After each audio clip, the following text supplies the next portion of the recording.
À 81 ans, Salvatore Adamo a enfin prononcé les mots que personne ne s'attendait à entendre, mais que tout le monde pressentait depuis longtemps. Pendant des décennies, il a charmé le public avec ses chansons d'amour et ses silences poétiques, mais derrière le rideau, il y avait toujours quelque chose de tu, une vérité soigneusement gardée, un chagrin intime, une rébellion silencieuse contre l'image que le monde s'était faite de lui. Pourquoi sa voix a-t-elle disparu sans avertissement? Que s'est-il réellement passé avec la reine de Belgique? Et qui est cet enfant qu'il a autrefois tenu dans l'ombre? Les réponses étaient enfouies sous des décennies de discrétion, jusqu'à aujourd'hui. Ce n'est pas seulement l'histoire d'un chanteur, c'est le dévoilement d'un homme qui a porté la célébrité, la culpabilité, l'amour et les secrets comme des couplets dans une chanson. Il nous livre enfin toute la vérité, et cela change tout ce que vous pensiez savoir. La voix disparue. Tout a commencé non pas par un éclat, mais par un silence. Salvatore Adamo, le poète à la voix douce des ballades romantiques, qui pendant des décennies avait fait vibrer les cœurs de Tokyo à Paris, s'est soudainement retrouvé incapable de chanter. À près de 80 ans, après avoir survécu à des crises cardiaques, des AVC et des tempêtes médiatiques, son instrument le plus précieux, sa voix, l'a trahi. Un œdème pulmonaire, causé par le stress et la fatigue, a étouffé les mélodies qu'il avait passé sa vie à peaufiner. Les médecins lui ont imposé un repos vocal total. Ses fans, dispersés à travers l'Europe et au-delà, attendaient des nouvelles qui ne venaient pas. Pour la première fois depuis des années, Adamo était véritablement absent. Il devait être en tournée.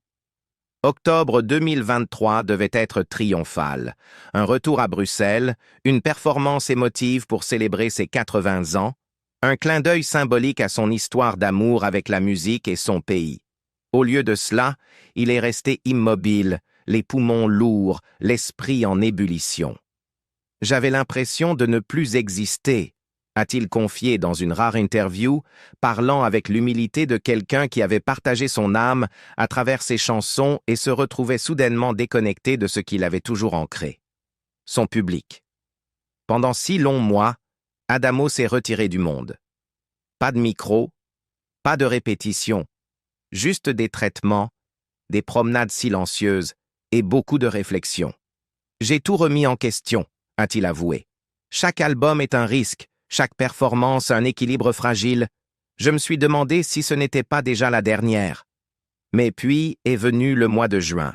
Contre toute attente, il est remonté sur scène au Grand Rex à Paris, livrant une performance de 2h20 qui a laissé les critiques stupéfaits et les fans en larmes. La voix était revenue, pas intacte, pas indemne, mais réelle. Fragile et humaine. Ce n'était pas seulement un retour, c'était une confession. Pour la première fois, Salvatore Adamo a commencé à admettre qu'il ne ferait peut-être pas cela éternellement. Son corps, autrefois docile, demandait maintenant grâce. Son esprit, autrefois serein, luttait contre l'anxiété.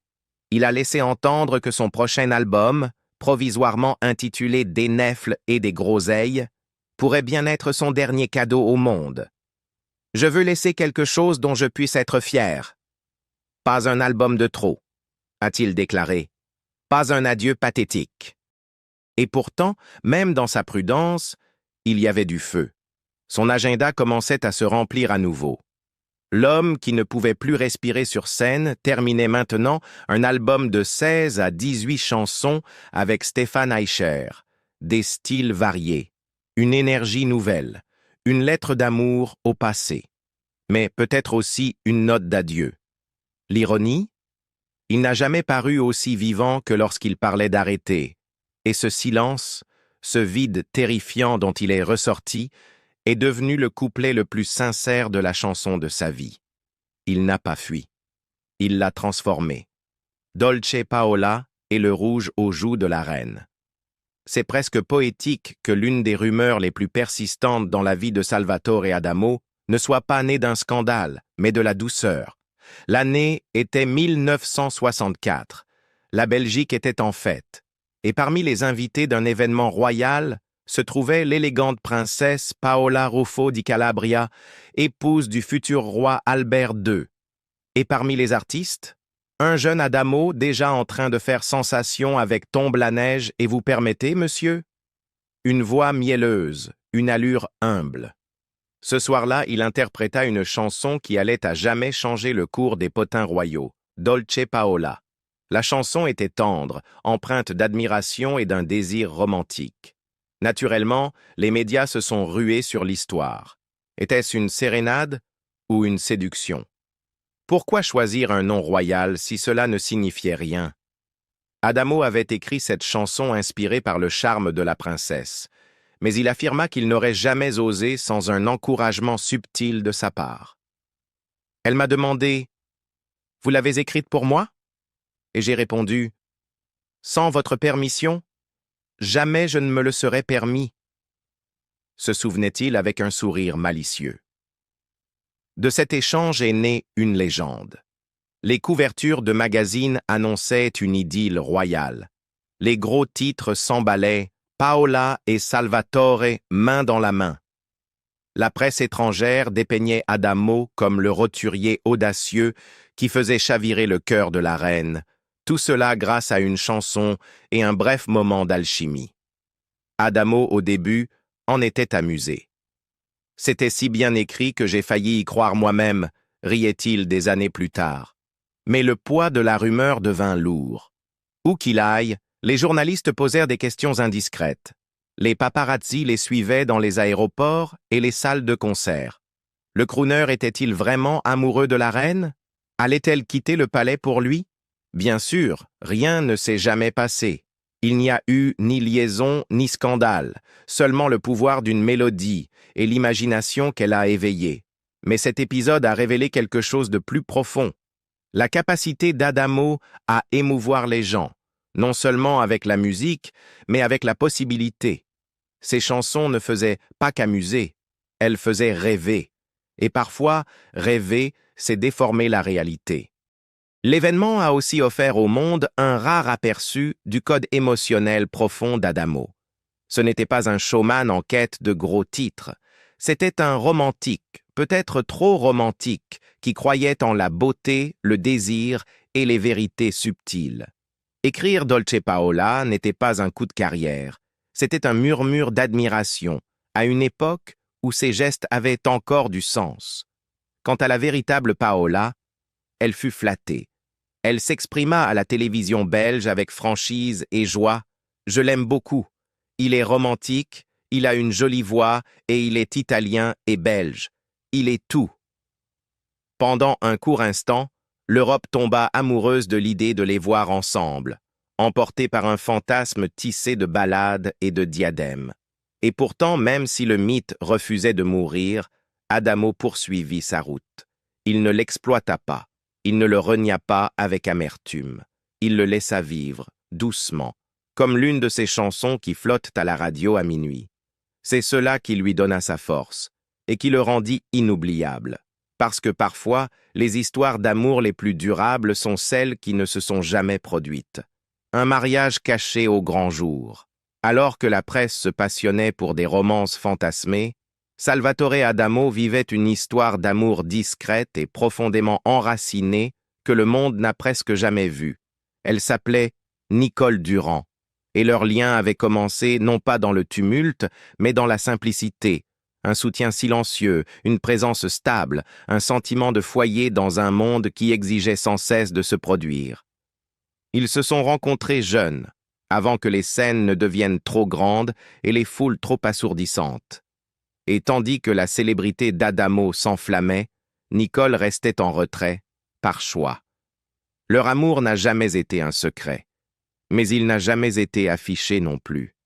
En 1969, ils étaient prêts à l'officialiser, calmement et sincèrement. Le 28 février, dans la ville belge de Liège, ils se sont mariés lors d'une cérémonie civile modeste. Pas de presse, pas de flash, seulement des amis proches et la famille. Mais Adamo a commis une erreur qu'il allait regretter.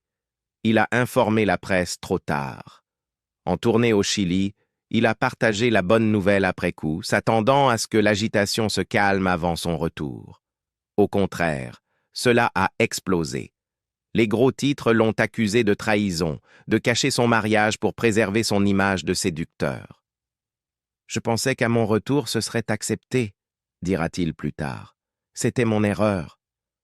Vous auriez dû voir ce qu'ils ont écrit sur moi. » Certains ont même affirmé que le mariage était faux, une opération de communication. D'autres ont parlé d'un camouflage de coucherie, comme l'a titré un tabloïd furieux. Blessé et frustré, Adamo a pris une décision consciente: se retirer. Lui et Nicole se sont éloignés des médias. Ils ne justifieraient plus leur relation, ne joueraient plus aucun rôle. Pour vivre heureux, vivons cachés, décidèrent-ils. Et ainsi firent-ils. Dans la paix de cet espace invisible, ils ont construit une famille. Leur premier fils, Anthony, est né en 1969. 11 ans plus tard, Benjamin a suivi. Nicole est devenue l'armure invisible d'Adamo. Elle savait qu'apparaître trop publiquement briserait l'illusion qui avait nourri sa célébrité précoce, celle du poète célibataire adoré par les femmes du monde entier. Au lieu de la combattre, elle a embrassé l'ombre, non par faiblesse, mais par une force profonde. Elle a protégé leur sanctuaire.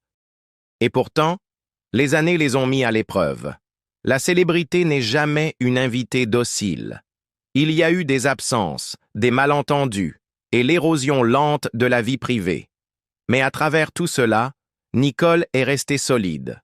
Lorsqu'Adamo s'exprimait plus tard dans des interviews, ce n'était jamais par de grandes déclarations. C'étaient des phrases rares, mais lourdes de sens. « Nous sommes ensemble depuis plus de 50 ans, disait-il. Et si cela a duré, c'est grâce à elle, pas à moi, à elle. Elle n'était pas seulement une épouse, elle était co-architecte d'une vie soigneusement protégée des déformations de la célébrité. Elle a élevé leurs enfants avec grâce, géré leur monde privé avec discrétion, et lorsque les projecteurs s'éteignaient sur scène, c'était elle qui l'attendait derrière le rideau, tenant son manteau, demandant si sa voix avait tenu. Ils ont récemment célébré leurs 54 ans de mariage, noces de Zibeline, une étape que peu atteignent, surtout dans le monde du spectacle. Et pour ses 80 ans, lorsqu'Adamo n'a pas pu chanter à cause de sa santé, ce n'est pas vers la scène qu'il s'est tourné, mais vers Nicole. Ils ont passé la journée ensemble, en toute simplicité, sans faste, sans presse, juste ensemble. Dans un monde obsédé par les gros titres, leur amour était une note de bas de page. Mais pour Adamo, c'était tout. Une fille venue de l'ombre. Même les relations les plus solides, même les vies les plus discrètes ne peuvent rester à l'abri de la complexité humaine. En 1970, à peine un an après son mariage avec Nicole, Salvatore Adamo se retrouve emporté par une vague qu'il n'avait pas vue venir. Lors du tournage du film L'île aux coquelicots, il fait la rencontre d'Annette Dahl, une actrice allemande remarquable. Ce qui avait commencé comme une simple collaboration professionnelle se transforme peu à peu en une relation intime, quelque chose d'impossible à ignorer. Cette liaison n'a pas fait les gros titres. Aucun scandale fracassant, aucune une tapageuse.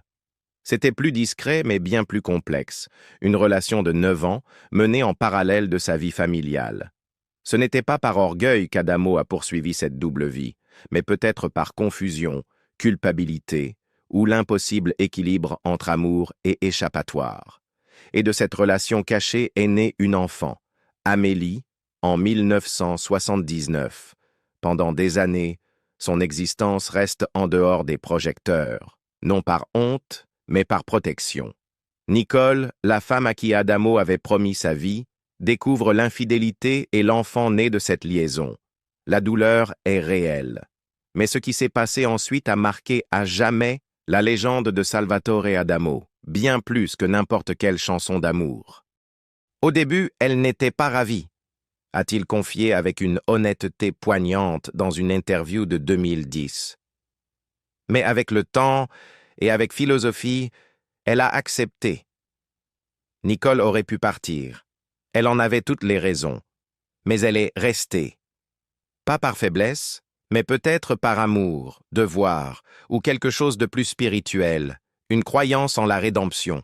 Avec les années, elle n'a pas seulement toléré la présence d'Amélie, elle l'a accueillie. Elle vient à la maison maintenant, expliquait Adamo. Et Nicole adore sa façon de chanter. Cette transition, de la trahison à l'acceptation, ne s'est pas faite en un jour. Il a fallu des décennies. Le tournant a eu lieu en 2004, lorsque Salvatore a connu un grave problème de santé, bien après son infarctus de 1984. Cette nouvelle alerte secoue les fondations familiales. Et dans ce moment de fragilité, quelque chose s'adoucit. Adamo insiste, Amélie doit être présente à la maison. Il ne voulait pas mourir avec des vérités non dites entre ceux qui l'aimaient. Et c'est Nicole qui a ouvert la porte. Et Amélie, elle n'était pas un secret honteux. Elle est devenue une part entière de sa vie, non plus dans l'ombre, mais sous le même toit. Elle n'a pas seulement hérité de son nom, mais aussi de son don pour la musique. Sa voix porte les échos de celle de son père, mélodieuse, tendre, empreinte d'émotion. Et d'une certaine manière, à travers elle, Adamo a vu une continuité de lui-même qui n'avait rien à prouver au public ni à la presse. Salvatore n'a jamais idéalisé ce qui s'était passé. Il n'a jamais prétendu que c'était excusable. Mais il en a parlé avec lucidité. Nicole est la raison pour laquelle nous sommes encore ensemble, a-t-il confié à Gala. Elle a accepté tant de choses, elle a accepté ma fille. Et ça, je ne l'oublierai jamais. Dans un monde où les scandales brisent les carrières et les mariages, l'histoire de Nicole, Annette et Amélie n'est pas une tragédie, mais une leçon de pardon difficile. Pas facile, pas jolie, mais authentique. Et c'est là toute la différence avec Adamo. Il n'a pas bâti sa légende en prétendant être parfait. Il l'a bâtie en survivant à ses imperfections, et en les chantant, parfois en paroles codées, parfois en confessions ouvertes. Le triangle amoureux, qui aurait pu détruire sa vie, a révélé, en fin de compte, la force de l'endurance silencieuse. Le dernier salut. À l'aube de ses 80 ans, pour Salvatore Adamo, la scène ne représentait plus une évidence, mais un point d'interrogation. Non pas que sa passion se soit éteinte, mais parce que son corps, lui, commençait à flancher. Tout avait commencé par une crise cardiaque en 1984, une alerte discrète qu'il avait balayée avec l'entêtement d'un artiste refusant de ralentir. Puis, 2 décennies plus tard, ce fut un AVC, lui volant brièvement la présence même qui avait toujours fait sa force. Mais c'est en 2023, alors qu'il se préparait à un concert à Bruxelles pour marquer ses 80 ans, que les signaux d'alerte sont revenus, plus bruyants que jamais. Un œdème pulmonaire, causé par le stress et l'épuisement, l'a laissé à bout de souffle. Il a annulé le concert et s'est plongé dans un silence qui l'a lui-même terrifié. Celui qui, autrefois, avait perdu sa voix temporairement, craignait désormais de la perdre pour toujours, et avec elle, sa raison d'être. « J'ai tout remis en question », a-t-il confié à Le Parisien. « J'ai cru que je n'avais peut-être plus ma place sur scène. » Et pourtant, dans cette vulnérabilité, il a commencé à réfléchir à ce que signifiait terminer une carrière avec dignité. Il n'avait pas peur de la mort. Il avait peur de s'éterniser, de devenir une ombre creuse de lui-même. J'ai toujours essayé de tout donner sur scène. Je ne veux pas faire le concert de trop. Je ne veux pas devenir pathétique. La décision n'était pas définitive, mais elle planait au-dessus de lui comme une ombre. Alors qu'il se remettait, il retourna vers un point d'ancrage familier, le studio. Dans le calme de ses heures solitaires, il investit son énergie dans un nouvel album. Son titre provisoire, Des nèfles et des groseilles. Méditatif, espiègle et résolument Adamo. 16 à 18 morceaux explorant des styles, des thèmes et des émotions variées. Certains engagés, d'autres intimes, mais tous sincères. S'agira-t-il du dernier? C'est possible, a-t-il répondu. Non pas avec crainte, mais avec sérénité. Chaque album est un investissement du cœur, et cela vient avec de l'angoisse, et l'angoisse joue avec ma santé. Une reconnaissance discrète que le temps est compté, et que chaque note désormais pèse davantage. Même s'il est remonté sur scène en juin 2024 pour un concert au Grand Rex de Paris, livrant plus de 2 heures de musique avec une endurance que beaucoup d'artistes plus jeunes lui envieraient, Adamo ne parlait plus de tournée future, mais d'héritage. Non seulement de ce qu'il avait chanté, mais de la façon dont il avait vécu, de la douleur traversée, des erreurs commises, de l'amour conservé. Son adieu, en quelque sorte, ne sera peut-être pas une annonce en fanfare, mais un retrait paisible. Un dernier album, un dernier salut, puis un silence non imposé par la maladie, mais choisi dans la paix. Pour un artiste qui a passé sa vie à transformer l'émotion intime en beauté publique. C'est une fin juste, quitter la lumière, non quand on le doit, mais quand on sent qu'on a tout donné. Et il l'a fait. De Tombe la neige à Dolce Paola, des cœurs brisés aux cicatrices guéries, du scandale à la grâce. Salvatore Adamo nous a montré ce que cela signifie d'être humain avec un micro entre les mains. Les sommets tremblants, les chutes fracassantes, la rédemption silencieuse qui vient du fait de chanter sa vérité suffisamment longtemps pour que d'autres y voient de la leur. Il ne dira peut-être jamais adieu avec éclat. Il ne l'appellera peut-être jamais la fin. Mais écoutez bien, et vous l'entendrez. Un dernier accord doux qui s'éloigne, non pas en s'effaçant, mais en s'achevant. Alors que cette histoire touche à sa fin, ralentissons un peu. Imaginez Salvatore Adamo, non pas sous les projecteurs, mais assis devant un piano, dans une pièce silencieuse, la dernière note d'une chanson résonnant encore doucement dans le bois autour de lui. Pas d'applaudissements. Juste du calme. Celui qui dit « Tu as assez donné ». Son histoire ne parle pas seulement de gloire ou de chute. Elle parle de choisir l'amour quand c'est difficile, de pardonner quand c'est douloureux et de se retirer avec grâce lorsque l'âme dit que le moment est venu. Il y a une douceur dans son héritage,